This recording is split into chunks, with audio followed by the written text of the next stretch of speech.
Good morning and welcome to Rise with Perspective, Living in Gratitude today, coming to you from the beautiful Charm City, Baltimore, Maryland. Rise with Perspective, Living in Gratitude today will be moderated by none other than Mr. C.J. Joseph. He is a SAG producer, host, and advocate. He is going to definitely tell you more about himself.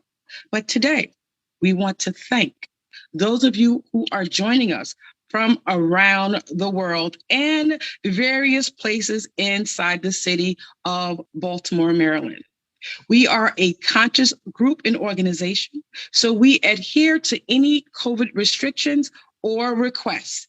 And today we are coming to you from multiple places around this great city. We want to thank Charm Cares. They are around the city today with their team, Charm City Connectors. We thank you so much under the headship of Miss Crystal Phillips. What you're doing is greatly appreciated. We also want to thank our host site, Father Richard Meadows.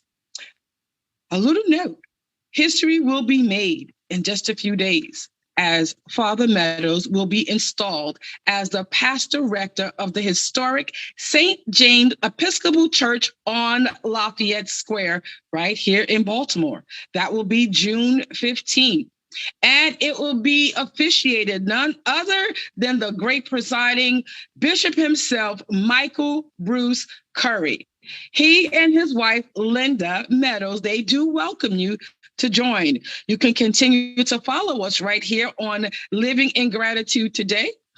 And we will update you on this beautiful occasion. Once again, we want to say thank you to Father Meadows and his great staff for hosting us and being our host site right in the beautiful city again of Baltimore, Maryland. So are you ready today to learn what it is, why it is, and how we do it so effectively? Rise with Perspective, living in gratitude today. So it was once said that the best way to help a child is to stabilize the guardians. That was a dialogue that came up between Ken Henry and Nichelle Hastings.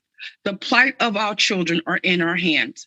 And also the ability to help our adults rise with perspective is also in our hands. So we have married the two.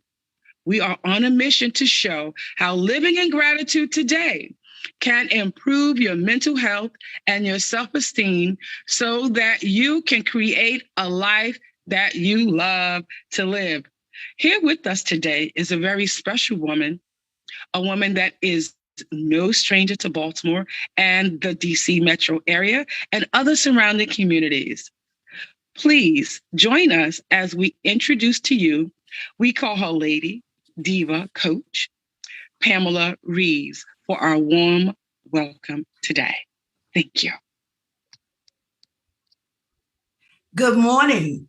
I am Pam Reeves, and as a native and proud Baltimorean, it is my honor to welcome Rising with Perspective, Living in Gratitude today. You are a dynamic and diverse group that is unwavering in your commitment to enriching the lives of all people in every part of their lives, especially the underserved and the vulnerable.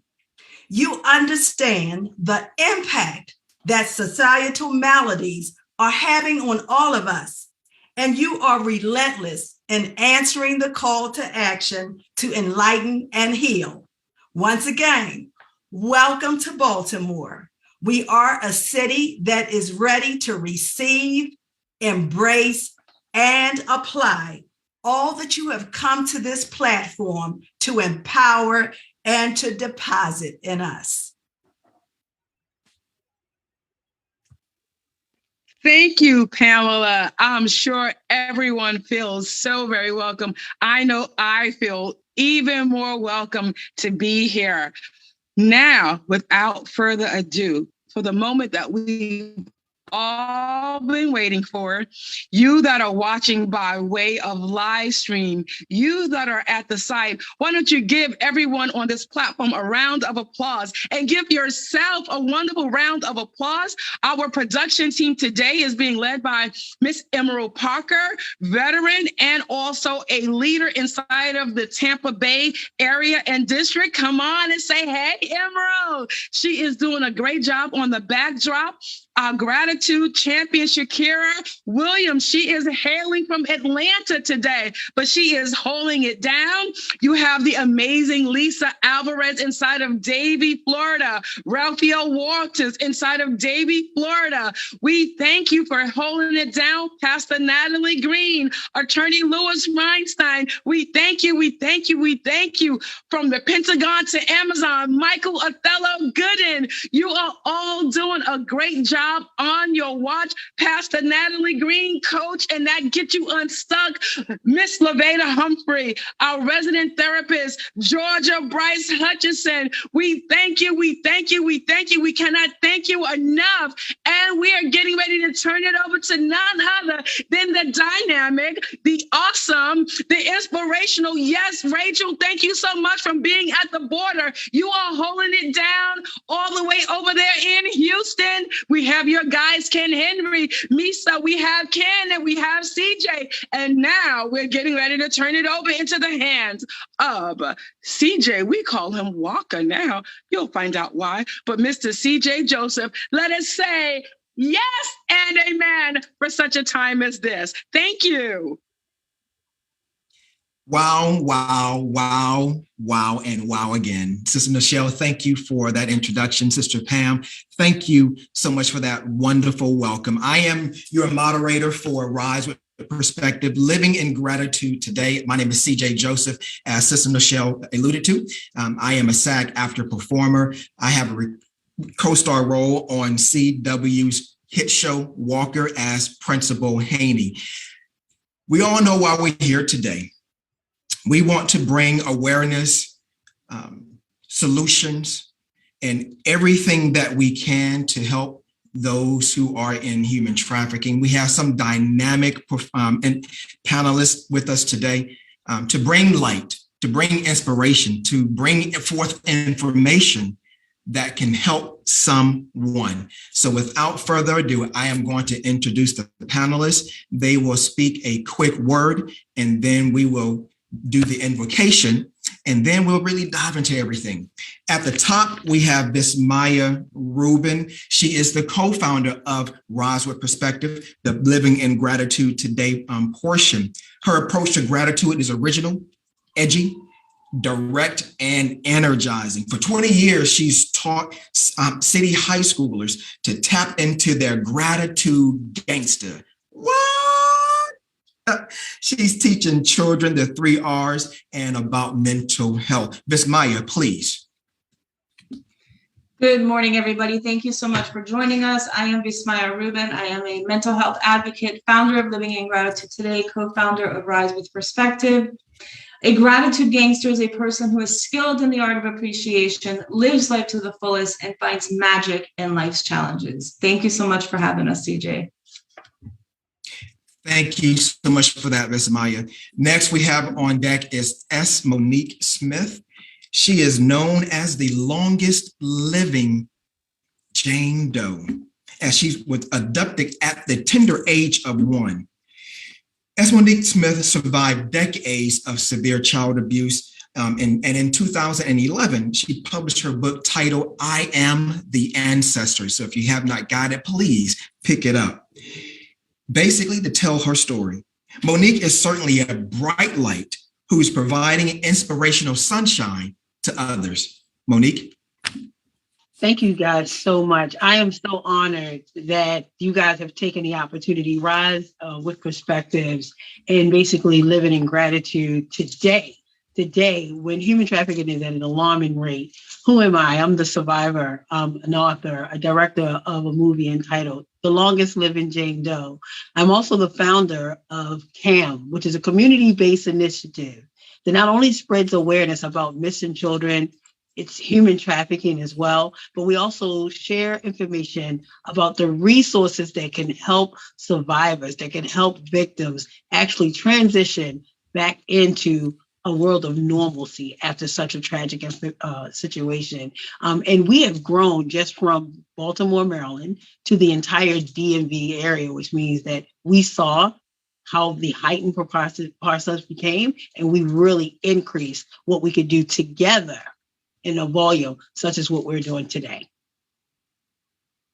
Thank you so much, Monique. Next on deck, we have Ken Henry, a graduate of, and this blows my mind, there is a leadership academy on human trafficking, but he is a graduate of the National Human Trafficking Leadership Academy.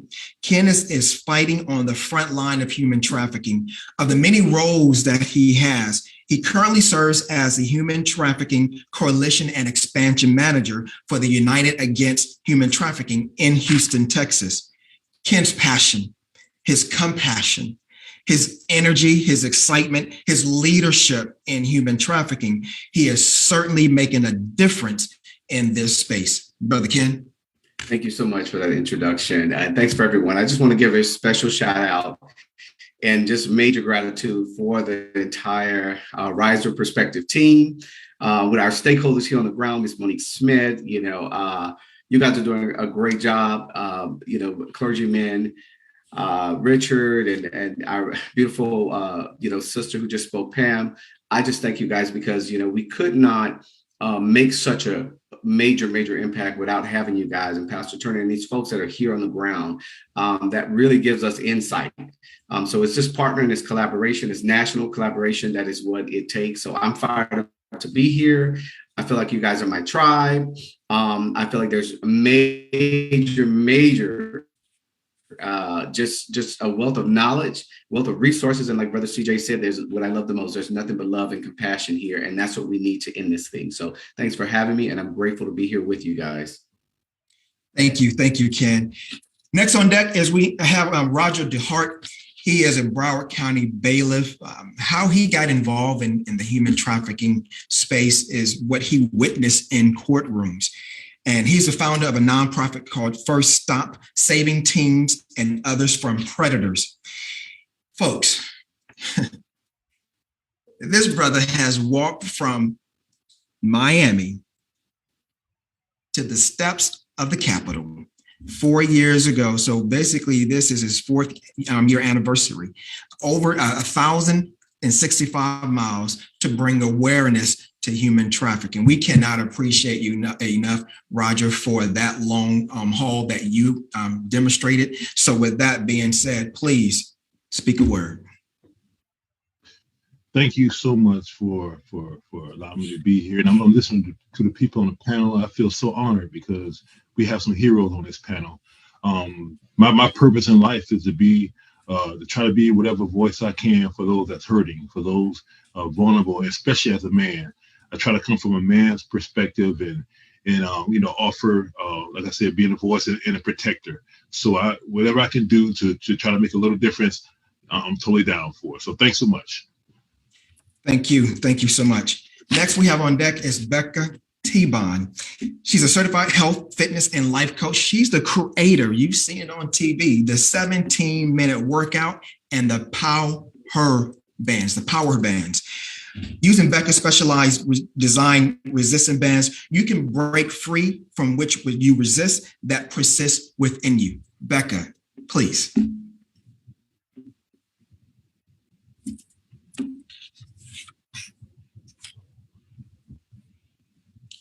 And Becca, if you could unmute yourself, please.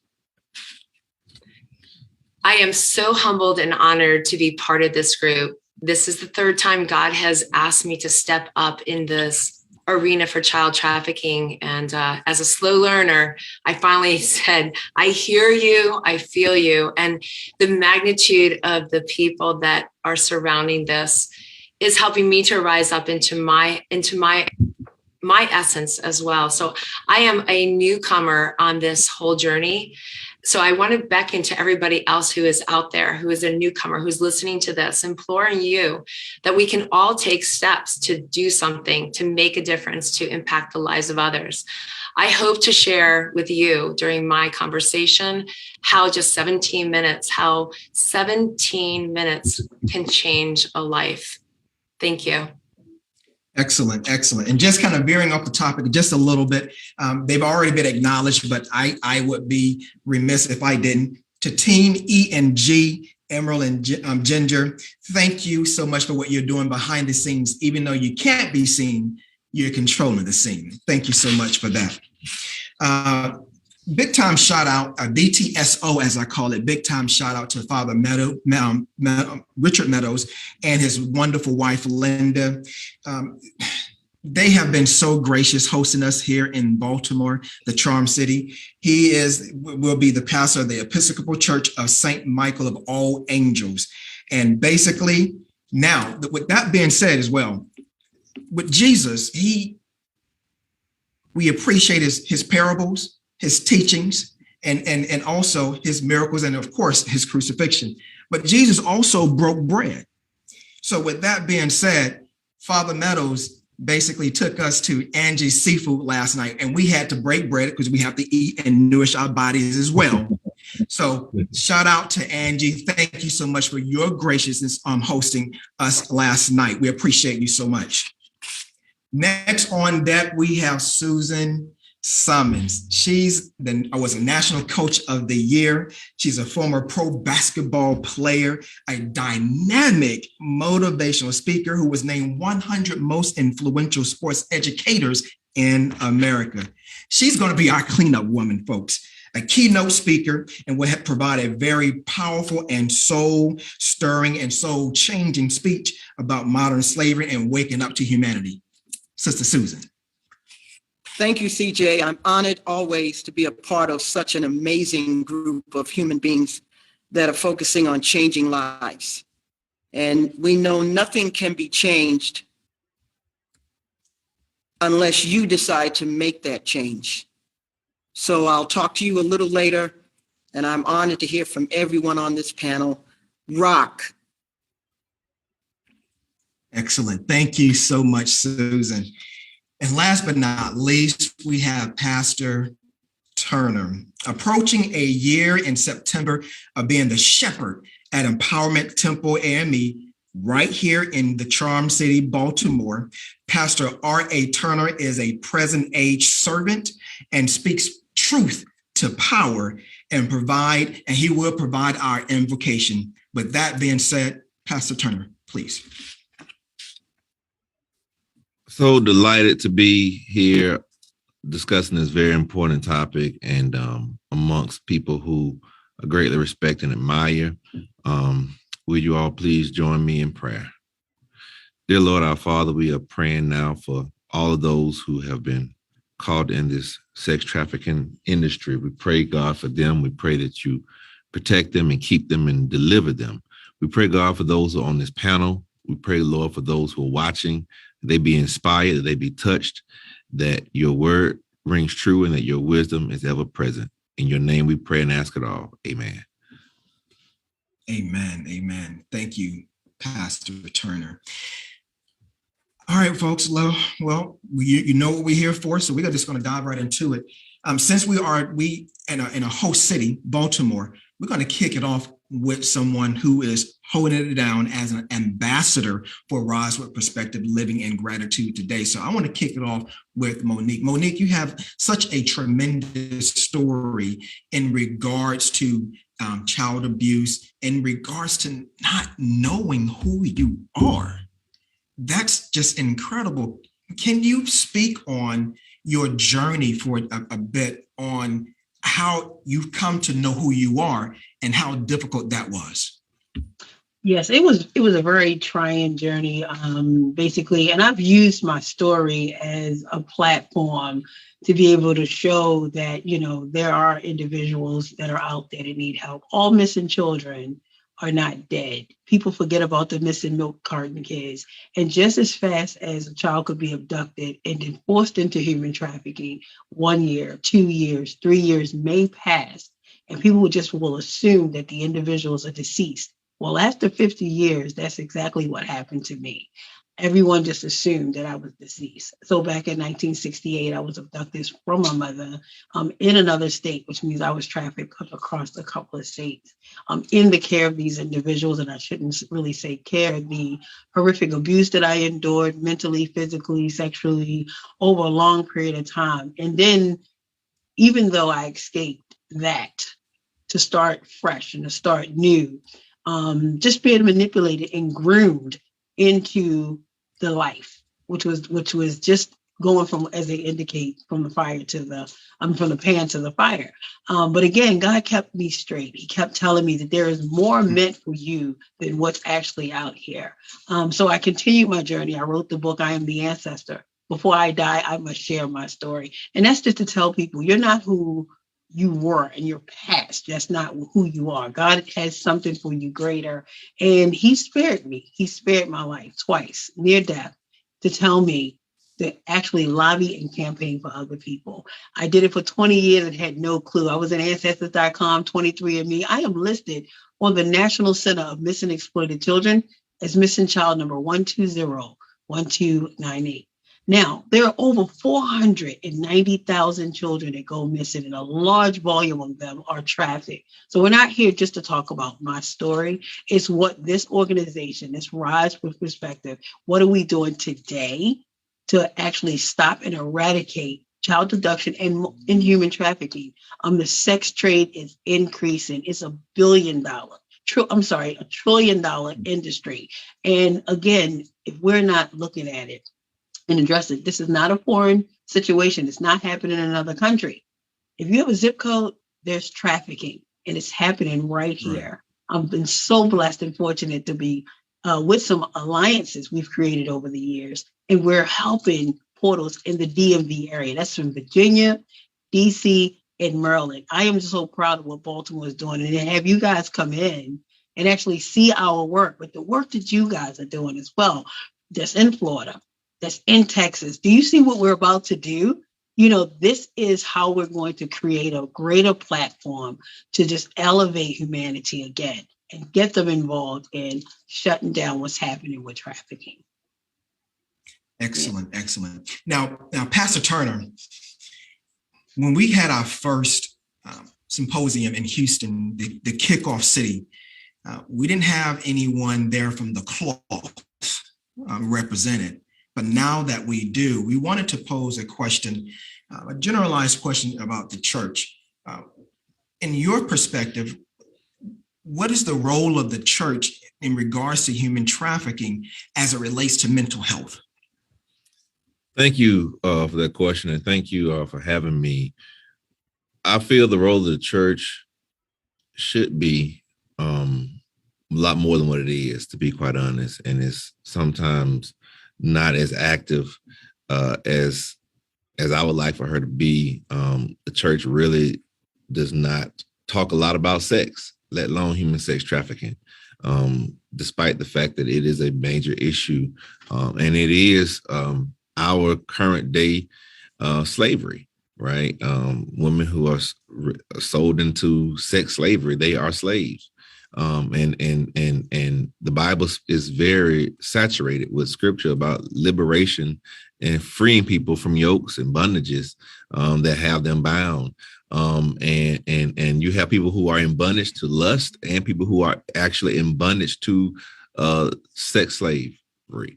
And so I wish we did a lot more. I'm learning a lot, even just today, from some of your panelists on ways we can be more proactive. And that's why I really encourage and hope to talk more with the previous sister who just spoke about things we can do better in Baltimore as a faith community, because these are our daughters, right? These are our sons. They are our future and they are our present at the same time. And so I think that we have done, outside of the prayer vigils when people go missing, when someone is found in the trash can or whatnot, we have obviously do funerals for them all the time, but we should be a lot more proactive, and that's what I hope to start doing from henceforth. Pastor Turner, thank you so much. I know you have to go because you're a busy pastor. We appreciate what you do for the Baltimore community. So thank you, sir, and we will definitely be in touch. All right, appreciate you. Well, moving right along, Ms. Maya, being an educator, can you speak on how education can prevent, curb human trafficking, and what the role of education plays on that? Yes. So one of the things I'll share with you is when I was teaching, I had my students keeping gratitude charts. And they're actually the people who came up with the term gratitude gangsters. And it's important to understand that, because often when I say to somebody, I call myself a gratitude gangster, their first reaction is, oh no, that's horrible. We can't say that. That's not a nice word. We don't want to affiliate with gangsters. So let me give you a brief background as to how that started, and then I'll get to your question. So I had my students, 9th and 10th graders, who basically think they know everything. I had them in the beginning of the year. I said, we're going to start keeping gratitude charts. They looked at me like I had lost my mind. What do you mean? I don't have anything to be grateful for. She's crazy. She doesn't know what she's talking about. You don't know my life. There's nothing going on. All right, great.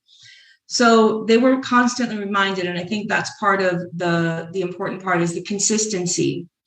Every day, hey, what are you grateful for? Hey, did you put something on your gratitude practice? Fast forward a few months, what I started to notice is they would come up to me. They were excited. Here's my gratitude chart, miss. Here's my gratitude chart. They would leave me little notes.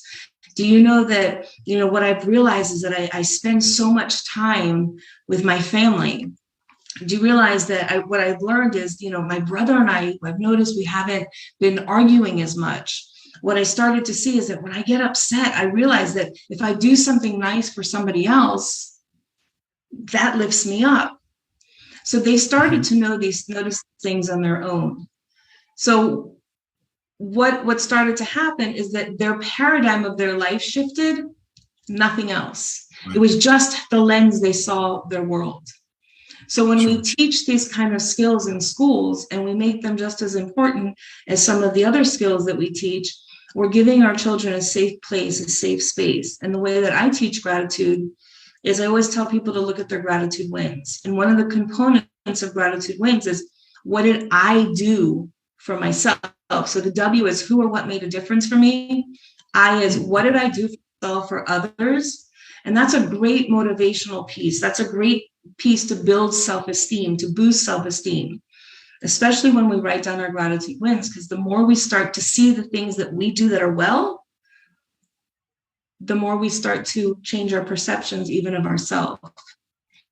N stands for how did I nourish my mind, my body, my spirit. And S is for what made me laugh or smile till my sides hurt. So fast forward, we're now in April, and I posed the question. We had just read a story about 2 gang leaders. They were in gangs, they got out of gangs, and I said to my students, we had them sitting in a circle, and I said, why would anyone want to get in a gang? And I knew I was opening up Pandora's box, so to speak. Right. And Alex looked at me and he's like, miss, we're gangsters. And I'm like, oh Lord, what did I just do? He says, we're gratitude gangsters. He's like, we walk around and we tell people, I like your shoes, I like your hat. He's like, miss, since I've been keeping gratitude charts, I've been on Instagram helping people, supporting people. And in that moment, what I realized is that they understood the power of this simple, persistent practice. Because gratitude is really like CPR. And when we're in the middle of a crisis, if we learn to compartmentalize that crisis, put it in a box, and I don't mean put it in a box and forget about it, but put it in a box and ask yourself a question. Is my life really horrible, or is it this situation is really horrible? And when we start to ask those questions, what we notice is often when we're in the middle of something, when we're stuck in the middle, oh, everything is horrible, life is horrible, this is horrible. But no, really, it's that one issue. And if we can find a way to put it in that little box for a moment, we free ourselves so that we can start to find answers and ask the right questions. Exactly. So And then we start to ask, what are my gratitude wins? Okay, and that was great, because most people don't realize if you can just be grateful for one little thing a day, it really will shift your mindset. Now, in regards to education, the educational system, how can education play a role, not only from the high school level, but even at the elementary level? How can education play a role in preventing and perhaps curbing trafficking? I think part of it is introducing soft skills, like communication skills. Like I said about gratitude, maybe you don't talk about gratitude, but self-esteem and motivation. But the key is not going in and doing a one and done. So oftentimes people go into schools and they go, yay, here's a program. Let me tell you, don't do drugs. Drugs are bad. Don't do this. This is bad. Do this. This is great. And then we never hear from them again. So if you want things to work in the school system and we want things to work with our children, we need the consistency. So teaching about communication and self-esteem building, team building. How do I get along with others? How do I express myself?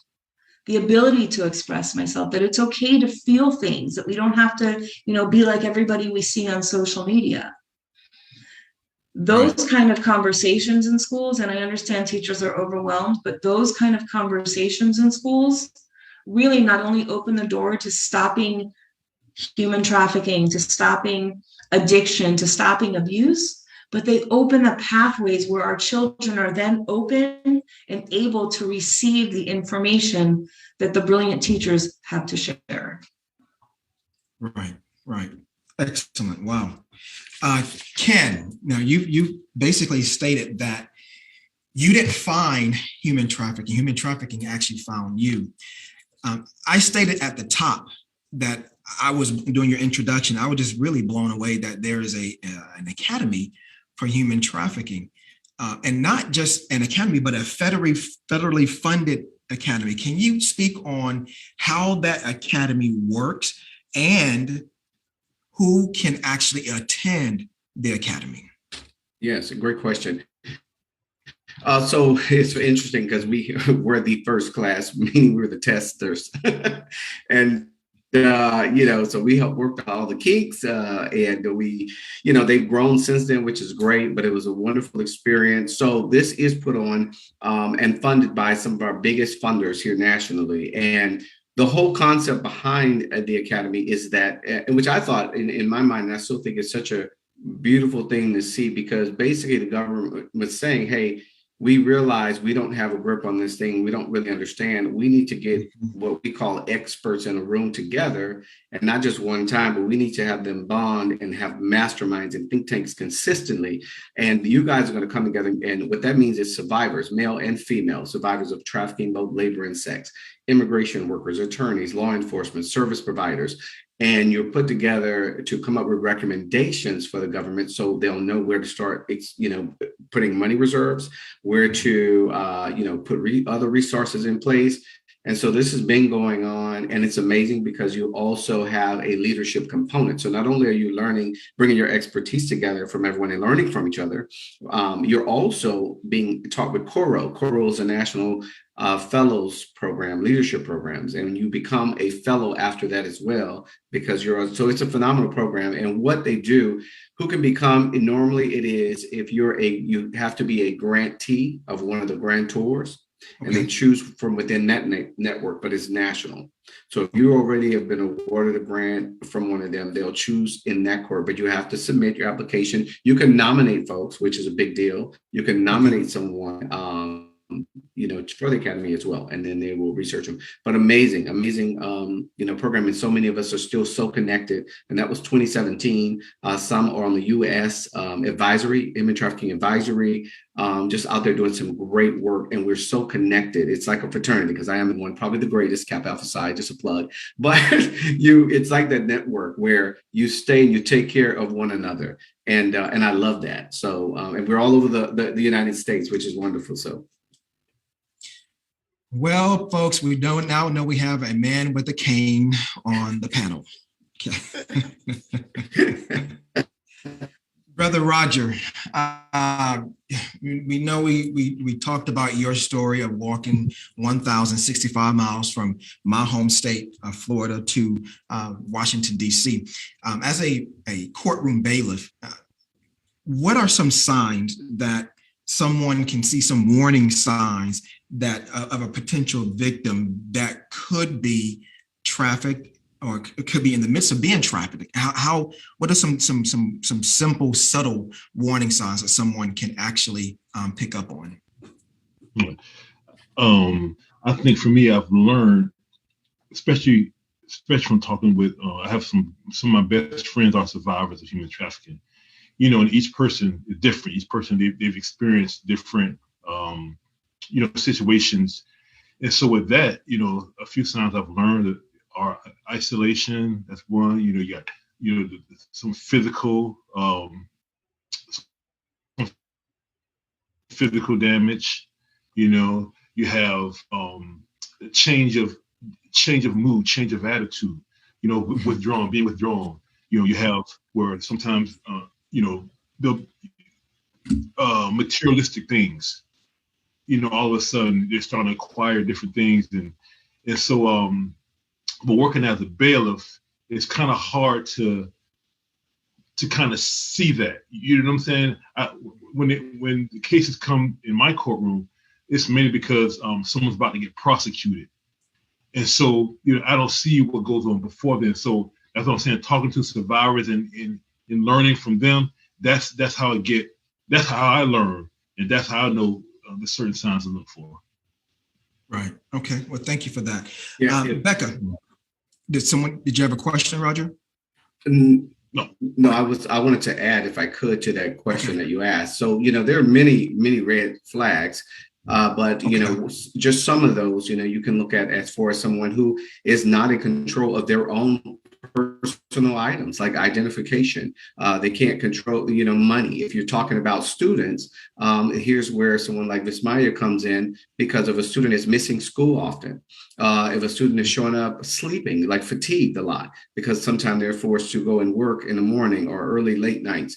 If you're in the medical field and someone is not allowing the patient herself as an adult or a teenager to even speak, to be alone with the doctors and nurses, to answer any questions, those are great signs. So it's not always that it's going to be this, someone is, physically, beaten or whatever. It's more of a mental and emotional, it's like psychological type of control and bondage. So looking beneath the surface. And then sometimes people are some of your star athletes. We have stories from survivors. We had one speak at a coalition, and this person shared how they were honor student. They were one of the top athletes. They were loved by the school, loved by the community, and they've been hiding all those years of that abuse that was happening to them. Wow. And that was familiar trafficking, being trafficked by their own family member. So the thing is to really be to see people. I know we're all busy, but to try to look beneath the surface, to take time, look in the eyes. Become a safe place, create a safe place wherever. You can do that in the grocery store. You can do that in the movie theater. You can do that at work. And, if you're a teacher at the school, just be a safe place and take time. I know we're so busy and we have agendas and all that, but when we are with folks, us in this movement, is very imperative that we take time and try to create space and be present, because you never know what opportunity, how you've been positioned to help someone. You may just, and again, we know it's cliche. We say it's better to say something and be wrong than to say nothing, right? And be right. But that is still true. Very, very true. If you suspect something, we have seen trafficking cases that have been, really uncovered in airlines, just because a stewardess took a class and, felt something wasn't right and stepped in and did something. And actually it was exactly what she thought it was. But we've also seen where it wasn't a recent case, and the parents were upset because she just thought that was but guess what, if I could talk to that parent who was upset, I'd say you should be thanking her, because if this was a true case and your child was being trafficked, you would want her to do the same thing. So we don't want to discourage people and get upset because they're stepping in. We just say thank you, you were wrong here. But we thank you for stepping up, because you may be right for someone else. So just wanted to add that. Okay, thank you. Thank you so much. Becca, the fitness queen, Most people don't think about how fitness can actually play a huge role in this discussion. But talk to us how fitness can play a role in the healing recovery of a person that has been rescued from human trafficking. Thank you. Well, first, I want to say that fitness has played a huge role in my life. I guess we teach that which we learn. I was born with 3 chronic health challenges, in and out of hospitals, missed 20% of my elementary school life, was the comeback kid.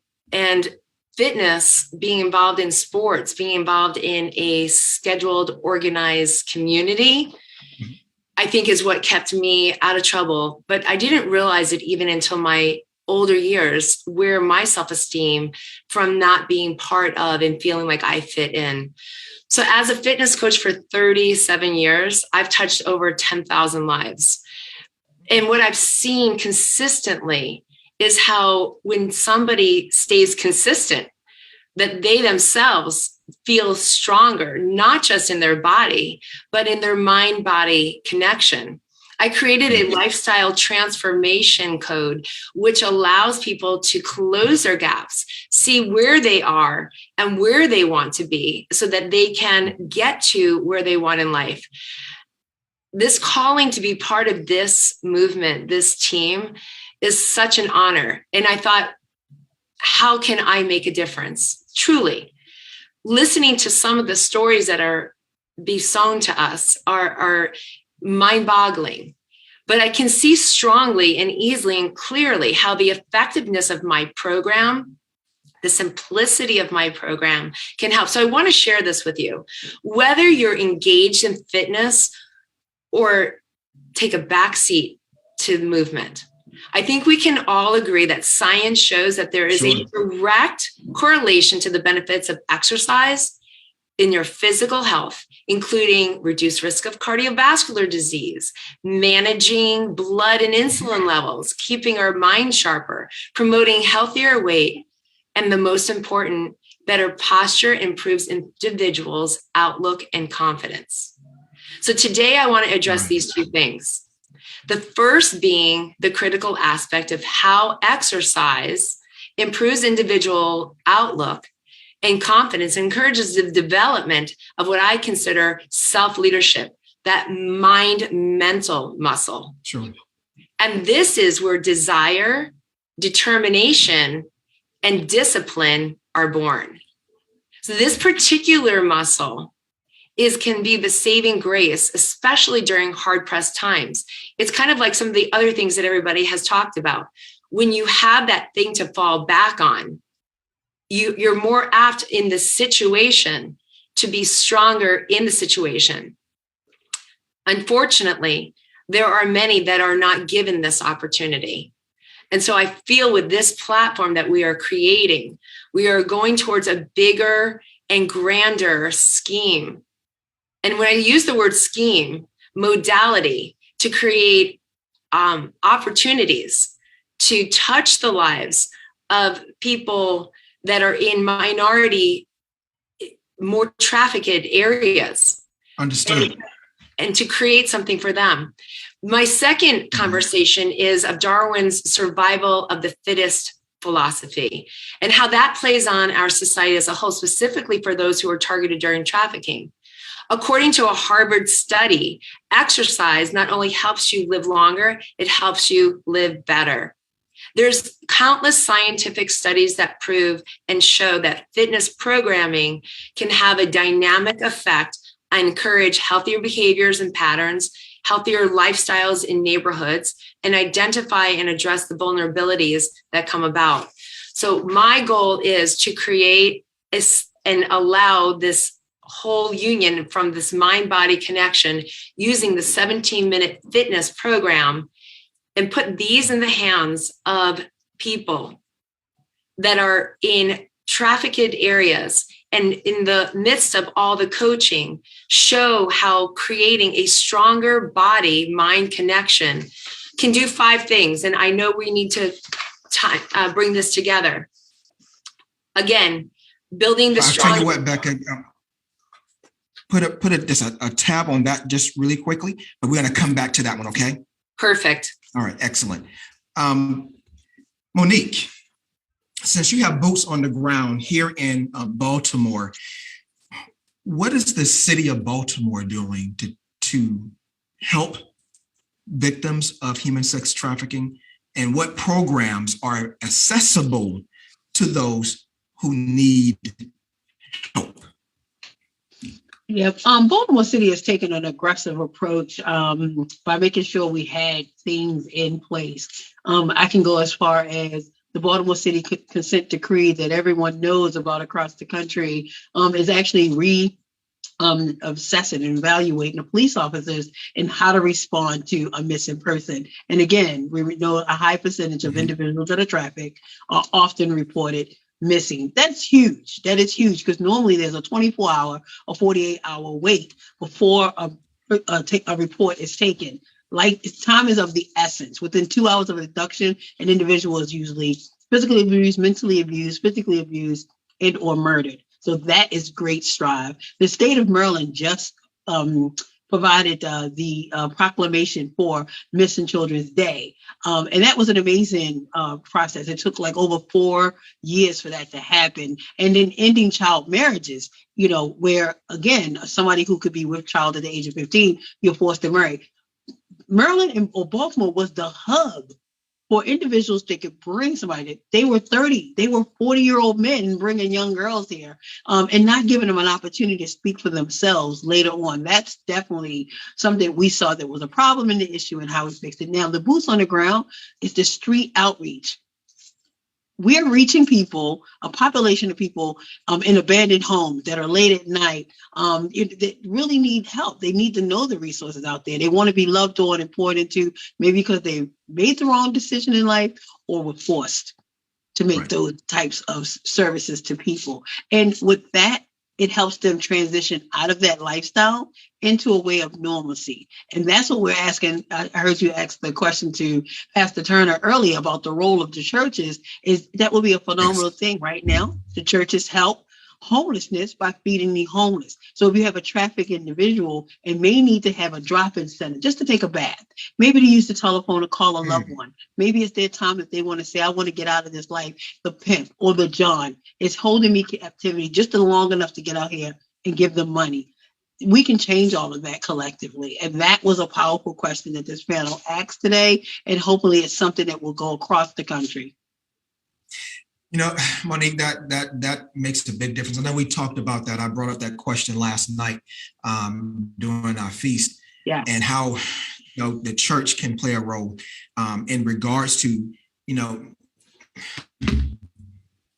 yes, prayer is great, but we also need, we are his eyes, his feet, his ears, his hands. Yes. So we are his boots on the ground, quintessentially. So the church does need to, in my personal opinion, step up a little bit. But there's other deeper conversation. We won't dive into that today, but we'll get to that. Ken, I wanted you to speak on. There are, unfortunately, a multiple level of layers of human trafficking, human sex trafficking, labor, and what have you. And I'm coming to learn of these things. So I want to speak to you as an expert. We talked about for the lack of a better word, genres of human trafficking that vary from city to city in regards to, does one city have a more of a problem because of where it's located, like a port, or does another city have a more of a problem where it's located, like Las Vegas? So can you speak on the different layers of human trafficking depending upon where they are, where it occurs in a city across the country? Awesome. Great question. So yes, it does matter. Things are different. You know, I spent about 10 years in Los Angeles working in the space, which is a major port city, which is an international city, international airports, and, you know, working with clients and survivors from all over. It is a little different. And also you figure that out working with law enforcement too. But any port city, so you said that correctly, any port city, international city is going to be high target. just Okay. because of the different opportunities to bring someone in here, even internationally, not even just domestically. So you're going to have that. What we are seeing, though, thank goodness, because of all the great work that so many of our soldiers in HT, our champions, like many of you guys on the screen, are doing and bringing awareness and putting on events and getting volunteers to come, we're growing. And law enforcement across the nation is starting to slowly work closely on side of folks. Even law enforcement is starting to have vice units, specifically that are HT focused. And so what's happening is these are happening in your major cities. So traffickers are following that because they're seeing the arrests that are happening and things like that, and laws and bills that are getting pushed. So they'll move to a little bit more rural areas in some of these states, especially Midwest, but even states like California. There's certain places up, in Central California that they'll go where there's hardly no resources, right? So it is different, but the goal is, to continue to do what we're doing because we know it's working. To join forces with others nationally, to have our alliance together, be like our shirt, that's why we named our organization United Against Human Trafficking, uniting with folks that hearts are really in it, like your soldiers here in Baltimore, and working together, because that is how we know we can, like, for instance, Texas, Houston has a huge issue there as well, sort of like Los Angeles, Atlanta, Baltimore. But, Texas passed a law in September of last year that made it a felony. So anyone caught buying sex, because they're serious about going after the demand, because we know that's really what it's all about, and as we shared in our brainstorm meeting last night, I think Sister Monique brought it up, even gangs, have been leaving the drug game, because I can sell drugs one time, but I can sell a person multiple times. And once I control them psychologically, they'll go to jail. They'll never say anything about me. And I'm still out here working, and I'm waiting for her or him to get out to put them back on the streets or whatever. Because, so it does matter, but the education, the awareness is the key. That's the answer. That's the solution. Not stopping talking about it, kicking down doors in a loving, respectful way if you have to. And that includes the church. And so I will tell you, there is a movement happening to encourage you guys with the church, because there's a big faith base out of California that's gone national now. And then we also started the Black faith base that's now national, that started in California. And it's just churches and clergymen and church leaders coming together. And I have two good friends, Dr. Sandra Morgan, who's an international ambassador for HT, and then Susan Patterson. They both wrote books recently, and one is about over 100 ways specifically that the church can help. They're both focused on the church. And then Dr. Morgan's book is What Can Churches Do to End Human Trafficking? So there's resources. The church is definitely waking up. I want to encourage you guys. They're mobilizing and finally getting that education that they need. But, the thing is them still allowing them to be the church, right? And be up their power and stay in their lane with helping us. So, yeah. Wow. So essentially there's a quote unquote Bible for churches to use if they are really want to play a role in human trafficking. There are resources that the church can actually look at. Okay. Roger, now during your walk, your 1,060-mile walk, you actually encountered a special person, and that particular person you met back up with in Texas when we had our symposium in Houston. Can you speak on the program that kind of was birthed out of that walk? Sure. I have a couple stories, so I'm trying to filter out which one. Well, the one you actually had taken a picture with this young lady. You met her on the road, and then 4 years later, you was able to reconnect with her, if I'm not mistaken. And there was some type of award that was given. Yes. My friend Carla Solomon. Yes. On my walk, her friend. I was walking through Wilmington, North Carolina, and there was a single mom. She pulled me over. And she had her two daughters in the car. Scarlett was 4 at the time, and her daughter Janelle was, I believe, 8. And the mom with this, she gave me Gatorade. She wanted to share with me how, she wants to really, protect her kids and things like that. And to the point of tears. She was that super nurturing mom. Right. And so about an hour later, they found me again in northern Wilmington, which I still have a note from her 4-year-old daughter that says, thank you for walking for me, Mr. Roger. Her name is Scarlett. That really moved me to tears, And so, and as she gave me the note, I looked in her eyes, and what I saw was this little girl is telling me that I trust you, that I trust you to protect me, that I trust you to not do anything wrong to me. You know what I mean? And so all these emotions really, really, really moved me. And so there's an award I give every year. This is the second year. It's called the Scarlet Appreciation Award. I named it after her.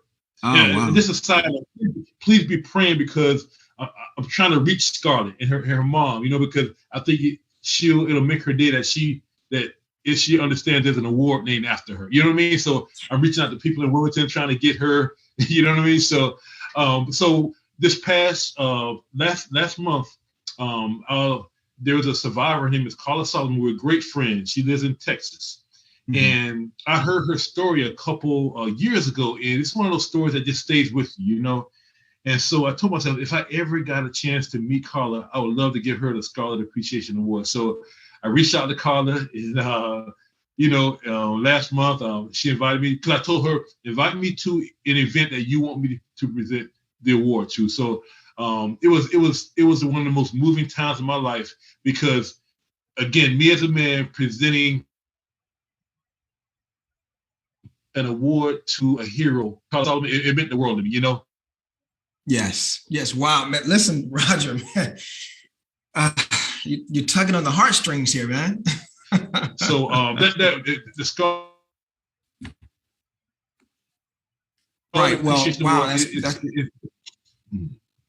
So please be praying, and if you have any connections in Wilmington, because I really love Scarlett. She's probably 8 now. So if you have any connections, the only thing I know, her first name is Scarlett, and she lives in Wilmington. So if anyone has any connections in Wilmington, I'll welcome it. You know what? The bigger our platform grows, the more people we're going to touch.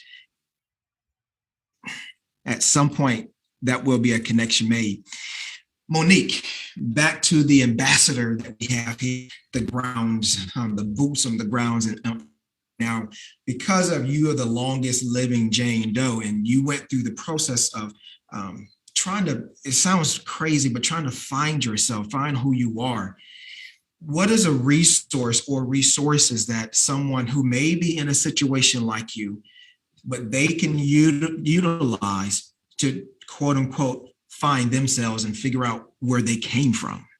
Yeah. So I was listed again on an unidentified registry. It's called NAMUS, NAUS, Name Us. Usually it's a registry for victims, their bodies are not claimed from a crime scene, or a homeless individual found under the bench or in an abandonmentium. Wow. Also the National Center of Missing for the Children, Black and Missing, the DNA with 23andMe and Ancestors.com.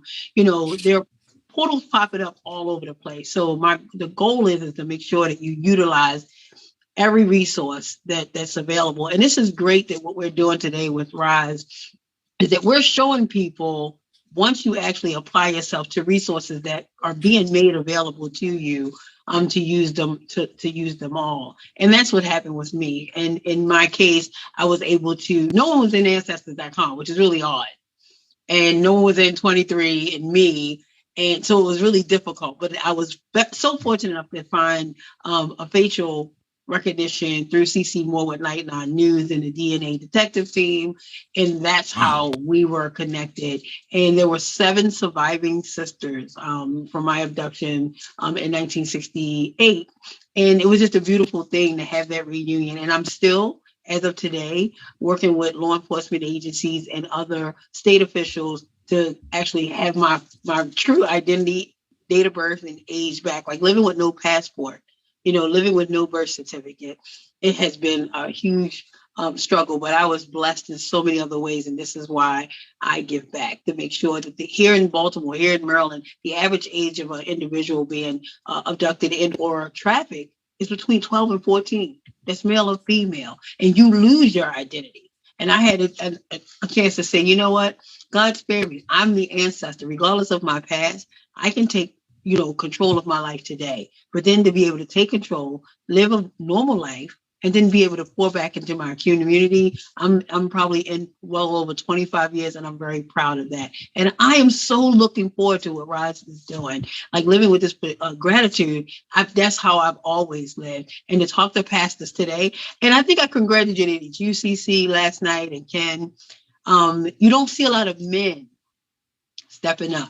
And usually it's the John, it's the pimp, and it's the stereotype that men don't get involved. They don't want to talk about, that tough talk about human trafficking and prostitution and, sex trafficking with children. I applaud you for taking such a strive, and so with Ken as well, for doing this, because the more men see it, not saying women are not, predators as well, but the more men see it, that's how we stop the demand, stop the John, stop the hurt. Kudos to you both, guys. Thank you. Especially Ken, because he's on the front line and all that he does. If you are joining us live here on Facebook, we are Rise with Perspective, living in gratitude today. What do we go from here? What do we do now in regards to human trafficking and also the mental health that relates to human trafficking? Becca, please give us your 5 points for us, please.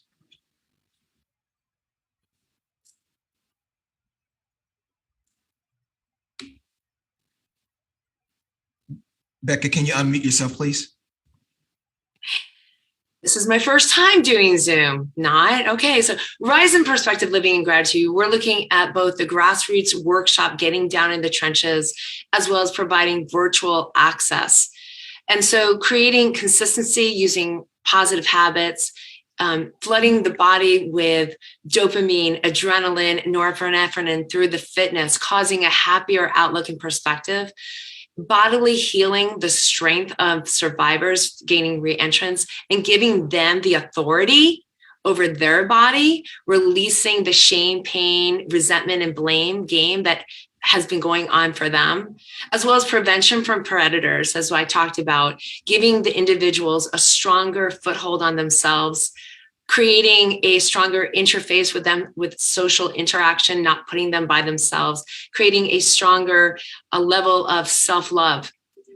My goal today, I hope, has come across that it is clearly and indisputably the connection between mind and body, creating an affordable, giving my affordable, transportable fitness platform to with utilizing trauma informed coaches, providing accessible, doable, science-based measures, changing the inner chemistry, changing the development of inner peace, fortifying the body, mind, muscle resiliency, and actively strengthening the physical body, supporting the whole person is the goal that I am here to share. Perfect. You actually just touched on something that I am going to chat with Ken on. We kicked off Rise with Perspective, living with gratitude today in the city. Sister Noshelle was spoke to by the Spirit to have that the kickoff city. And now we're in Baltimore. There will be other mini sessions, but come October 15th in Central Park, there will be a huge event that we will converge upon that great land of New York City with this platform. So be on the lookout and tune with that. For more information concerning Rise with Perspective, email risewithperspective@gmail.com, your information, your name and things of that nature, and we will definitely be in touch with you. Ken, Becca just actually touched on something that this is divine. The next question that I have for you, during dinner last night, and I had to ask you again, what was that word? And it was trauma informed. And she just brought that up. And that was my question to you. You mentioned how law enforcement needs to be trauma informed. And there was a story that you told that one particular person who had been trafficked basically just sloughed off every law enforcement officer and quite frankly cursed them out until she met that one that was trauma informed. What is trauma informed? and how it can play a role in a person who's been trafficked? Thank you. Good, a very, very good question. So, this title is called "The Effects of Sex Trafficking on Mental Health," right? And so we all could experience trauma. Every human being experiences trauma in some type of way. So it's not just, veterans, we would hear that a lot, but we didn't talk about the folks that are going through being reared in, very verbally or physically abusive environments, very hostile environments, very hostile communities where you're just trying to go to the store, get to school, back and forth every day safely. There's trauma that is possible trauma every single day of our life. So when it comes down to human trafficking, a person that's been trafficked, and you have labor trauma, there's different traumas that happen in sex. One person being traumatized doesn't mean everybody is going to experience the same, everyone's going to heal the same. That's Sure. Individual stories matter, but there is a method. And survivor and trauma are something that we need to understand, like the typical things. As we talk to experts, the true experts that have this lived experience of being trafficked will tell you the different things. So it can be as simple as environment, where you're located at for your services, what type of neighborhood is it in, right? And don't think, oh, well, let's get this beautiful, safe neighborhood that's still very unrelatable to them, because that could also, because a lot of times they were trafficked around those areas, or it was those type of buyers that were paying for them. Understanding when they come into your office setting, what does that look like? What type of staff do you have, right? That's when you get in a lot of cultural competency type things as well. How do they respond to traumatic behavior of, being irritated easily, being disrespectful to you, because people have lied to them and taken advantage of them all their life. People have played nice. This is how most of them got put into this, because I'm going to help you. Are you being the savior? Are you empowering them? Are you listening? So there's tons of classes and trainings all the time that goes on Trauma Inform and Survivor Inform. And the cool thing about it is it's constantly evolving. So as we're learning and getting more information, we're changing it. So it's the one thing I love about the HT movement is we're not just sitting here recycling, and folks are making sure. So we're learning every day from young survivors. We're learning from older survivors, from male survivors, even to what they want to be called. Men didn't want, women were wearing survivors with a badge of honor, or overcomers. You'll hear that. Men they did not want any of those because they felt defeated. So they wanted thriver. They liked that. So it just really depends. It's all about listening. And one survivor may, one setting works for them, the other one doesn't. So it's really being important in law enforcement. The key to law enforcement, because they're like those first responders sometimes. They're the ones that are right there when these busts are made and these things are made. So it's very imperative for them to understand that too, so that they don't do this poly-victimization that happens a lot, this reoccurrence of trauma, right? When I'm already being put down and psychologically beaten down, I'm judged by the community that doesn't understand human trafficking. So I'm trash, I'm this, I should be ashamed of myself and everything else that goes with that. Then this trafficker is further reinforcing that, reminding me daily by physically beating me, by doing things to just really break me down and break my spirit to where I can, and I'm probably just using drugs to numb out, and he's providing me with that so he can control me, or she can control me. And now I get law enforcement, who I was already afraid to run to, because I know what they're making me do is illegal, and I know they don't like me. This is the message I've been getting. So we're saying, and that's why it's important for vice units to be like HT vice units, whether sheriff department, with the PDs, to be trauma informed, so they have the right ones to go out. And what's cool that's happening too, and very important, is that they're partnering. They understand the importance of partnering with nonprofits that do have this, because again, we need to respect law enforcement. And this is what I tell a lot of people on our side. They didn't sign up to be therapists and psychologists and social workers. They came to protect and serve. And so what they're being inundated with is the opposite from us. They're being inundated with, they're guilty before being innocent, because they could have a gun. They can do, I need to protect myself. We are the opposite. You're innocent until guilty. So we have to work together. So in these things, and there's different terms we'll call it, but when they go together on these different activities, when there's a tip on a possible house or something's going on where there may be trafficking, they'll call certain people in the network, like we do it in United Against Human Trafficking. Our coalition works very closely with law enforcement there. And, you have to be a part of our coalition to even for law enforcement to even work with you because we've already vetted everybody. And they'll call folks that does these direct services so that when this arrest is made and this apprehension happens, they're able to give those persons being victimized right over to us. And they handle the traffickers. But now we have groups like my good friend in Houston who has demand disruption, where they strictly go after demand. So they come on the scene and the buyers get given to them.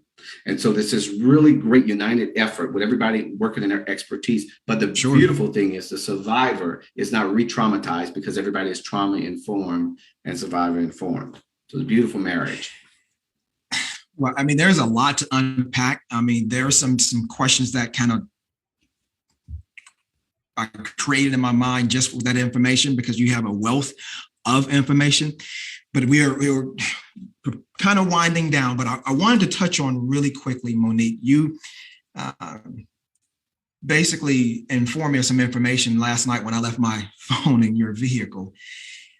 Speaking of strip clubs, gentlemen's clubs, the other names, how does those establishments play a role in human sex trafficking?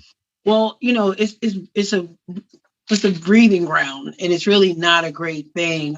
We know that we just started having new casinos built in our city. That was human trafficking definitely was going to increase.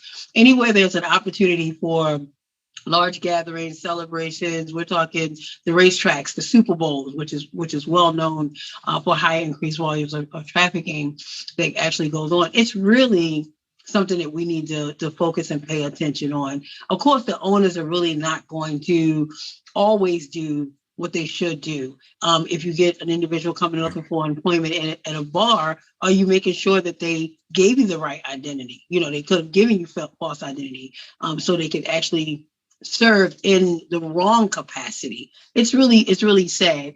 Fortunate again for what we're doing as far as the awareness. The more we have these tough conversations, you know, men are really looking at themselves to say, you know what, I'm 40, I'm 50, but thinking back now, you know, my early 20s and my early 30s, you know, I may have been in a strip club, you know, I may have been in Thailand, and, you know, the girl looked to me, you know, that she was 18 or 21, but now that you're talking to me and I look in the eyes of that individuals that were manipulated, our most vulnerable, and now they know that they were underage, they were minors, they were victims. And it's really sad. Here in Baltimore, the average age, again, as I shared before, is between 12 and 14. What I'm loving about Rise is that we're all talking, people are from Florida, Texas, Maryland. Well, within 2 hours of an abduction and or traffic, you're in another state. But so that victim now has an increased chance of being rescued, and resources are right in front of them to be able to help them get back home, get back on the right track, to get counsel that they need. That transition into normalcy because of the wrong choice that was made, you know, a quick decision, or being forced and coerced into that. But yes, I do believe that the strip clubs or the bars, you know, the social industry, the entertaining industry needs a little bit more. How many times did we hear about the rapping industry with these young girls, you know, that were minors, you know, 14, 15, 16, that were dancers, may not have had a chaperone or a loved one go with them. So because the message is really getting out there, it's called social responsibility. You can actually be proud to say, hey, I am an owner of an establishment that what I feel that we're monitoring human trafficking. Here's the 1-800 number. Here are other resources, and we're here to stop it from happening. Oh, wow. Because that can be a breeding ground, as you mentioned. Before we actually bring on our cleanup woman, the phenomenal Susan Summons, I want to quickly have you all just give a really quick closeout statement. I appreciate you all so much in what you bring, the wealth of knowledge that you bring, and your expertise and your passion. So Miss Maya, if you can unmute and just really quickly, just a real quick closeout from you. Gratitude is a muscle that, when used properly or consistently, can actually change the neural pathways in your brain so that you experience more joy, more love, more connections with the people around you, and fall deeply and madly in love with yourself. Beautiful. Roger.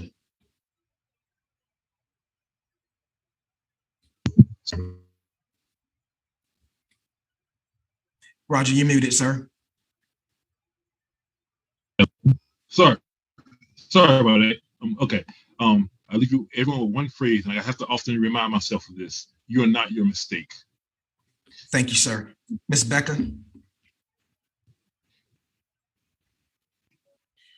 Building your fitness muscle will engage your mind muscle, and that will keep you in a space and place that will give you self-respect, self-leadership, and help you hone into a stronger walk.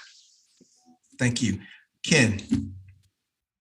Yes, sir. I just want to make it clear to everyone who's with us, joining us live streaming, that Rise with Perspective, with Gratitude, living in gratitude, is literally about coming to cities, bringing awareness, but finding stakeholders in those cities to leave you with resources to where you can. So we are uniting against human trafficking for the sake of leaving your area better. So I want you to understand that that's who we are as Rise with Perspective.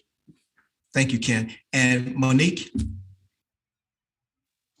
You know, I'm so proud to say that we have flooded the airwaves now with an abundance of awareness, the knowledge, the education. Yet we're used to that hashtag, see something, save someone.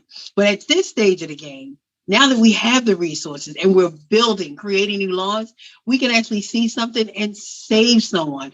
Please take some of this knowledge and information, partner, join, share the information out, and be ready to, in the event that you're in a position to help someone, that you can.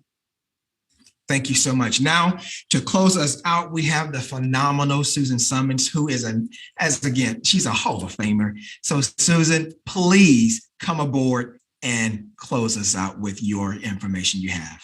CJ, the panel, rise in gratitude, rise in perspective, rise in gratitude as you're living today. That's what we're doing on this panel. We're engaging everyone that's listening, that's watching from abroad, wherever you're at. You're in your office, you're in your car, you're on your phone, you're in the hotel room, you're at the restaurant, you're at the bus stop, you're at the train stop, wherever you're at. We need you to be a part of this movement, to save lives, to save children. It's about you. I wrote something very special. It's called Save the Children, Listen to Their Silence. I hope you enjoy this. You're listening. Baltimore, welcome to the Rise.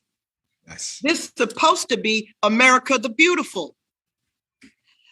But there's no beauty when our children are killed senselessly right here on US soil. And our youth are being preyed upon, lured into a human trafficking. Who are we as a people? Who are we as a community? Who are we as a nation? What are we doing? We are facing one of the worst pandemics the world has seen in decades, the loss of children. Helen Keller states, alone we can do so little, together we can do so much more. Humanity, wake up. Don't leave the children alone. We must be the mental armor for the youth. We must educate, facilitate, and recognize the warning signs that many of the panel talked about today, and our Monique and Kenny flavored. The warning signs that are thrust in our faces every day of exploitation and victimization. Save the children. Listen to the silence. Rise in action to stop this insanity. The loss of children. In the minds of our youth, there's a hidden curriculum of cries that you later hear in breaking news streaming across your television. Another mass shooting, an Amber Alert, another missing child, lost to sex trafficking ring, lawmakers, policy shakers. Turn your lights on, turn your volume up loud so everyone can see and hear the predators that lurk and the mental anguish that destroys. We must rise with perspective and gratitude in living today to improve the resources for mental illness, a trigger of sort that sends a kid's mindset into a mind shift and over the edge. Maya Angelou states, you might face many defeats in life, but you never let yourself be defeated. We must fight for the children not to be defeated. Oprah Winfrey says we must become what we believe.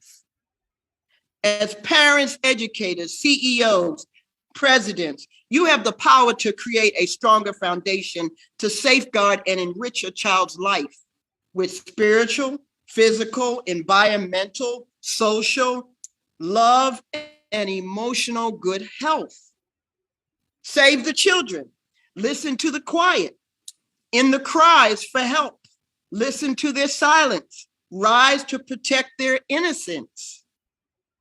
Be the beacon of light that shines bright and changes the impact that mental wellness and its role of human trafficking is having on the youth in this world. James Baldwin states, not everything can be changed, but nothing can be changed until you face it.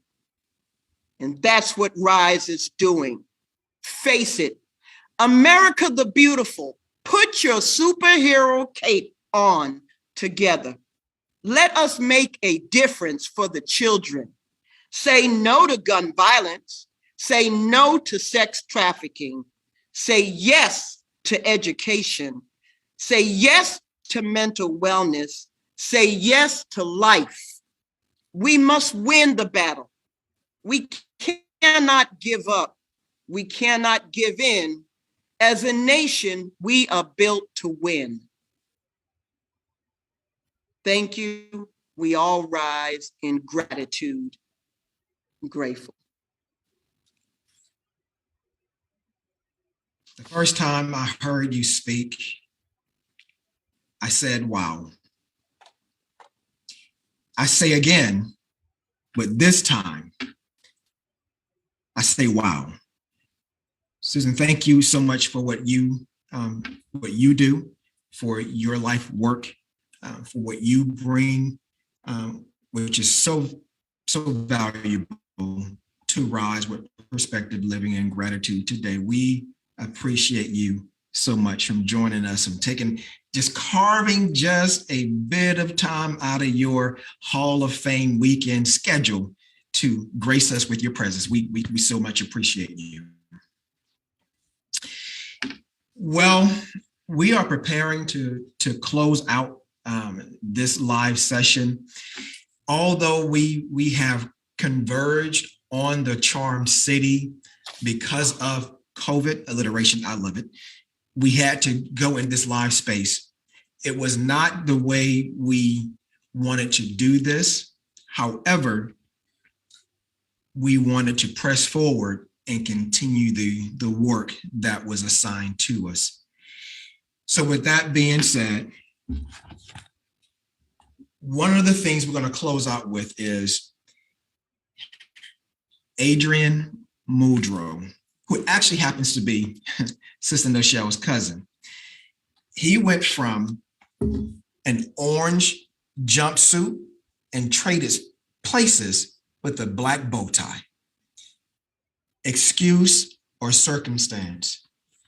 The roots of his book sprouted from a desire to give back and in the process help him discharge a debt that he owed to the community. He is from Baltimore, a Baltimore native. But most of all, his book is about packaging the life that he had to grow up in. Growing up in a single parent household in the inner city sections of Baltimore, dealing drugs and spending a substantial portion of his early adult life in prison in a way that can benefit others. Sometimes we are taken through the fire to make sure we can shine on the other side. but also to be a blessing to beings who cannot be a blessing to us back. That's the ultimate true test of a servant, blessing someone else that cannot, not will not, but that cannot bless you back. That's what I'm taught at my church, Willow Avenue Baptist Church, 3826 Willow Avenue, with Pastor Marcus D. Cosby is my pastor. There's a little joke in there. But with Adrian, he has learned to spread love with humility and many hard-earned lessons. So Adrian, thank you for now being in the trenches, being part of what was going on in the community, but now using your voice, your talents, your gifts, because we are all given gifts. No one is ever excluded. When you are birthed, you are given a gift. No one is excluded from their gifts. So thank you for your gifts. Thank you, Nichelle, for your story, your journey, and how you have brought this Rise with Perspective. And Vismaya, thank you for the portion of the Living with Gratitude today. And all of you all, you are an inspiration to of us all. That phraseology that I learned as a kid, reach one, teach one. We want to make sure if we can have just that one, and every time we gather together, that we can provide inspiration, we can assist to provide them hope and change their lives. That's why we do what we do. Now, good people, your call to action is, and this can be done in any city that you may be in. Talk to your DA's office, your district attorney. Find out what's going on. What is the landscape of human trafficking, and how can you be assistance, and making sure that you're knocking on their door to let them know we got a problem and we want to try to solve it. 2, talk to your local schools. What is the funding ratio in campus police to student resources? Talk to them, because that's another breeding ground. We may not want to talk about it, but it is another breeding ground for human trafficking, using our babies to recruit babies. Talk to your schools. Support local organizations, 3, that are doing prevention work and mentoring programs. We want to take human trafficking below the radar and raise it above the radar. So support local organizations, volunteer your time. You have a gift that can be used to help support the cause. 4, serve on advisory boards with CPS volunteers and with CASA. Do some work. Brother John Lewis, rest his soul into the trumpet sound, said, get into some good trouble. Do some good trouble. Serve on some advisory boards. 5, become a foster parent and become a big brother, big sister program. There are countless of programs like Big Brothers and Sisters that will help those children to live a more sustainable, qualitative life. So join them. And 6, bring human traffic awareness events to churches. We talked about that. Organizations, businesses, groups, and most importantly, your family. We may not want to talk about that, but that's sometimes where it actually starts. So bring awareness. Every little part that you do actually provides another step closer to curbing, to curing, to preventing, to saving, to all of those things that we are trying to do with Rise with Perspective. Don't forget, we will be in New York City on October 15th. Again, for more information, resources, anything of that nature, email risewithperspective humantrafficking@gmail.com. We appreciate you. If you were able to join for a few minutes or a lot of minutes, we appreciate you so very much joining us. And again, be active and make your voice be heard in this particular space to bring human trafficking below the radar to above the radar. With that being said, good people, I am again humbled, honored, grateful that I'm able to lend my voice, whatever talents that he blessed me with, for this worthy cause. Until the next time, because there will be a next time, until the next time, shalom and be blessed.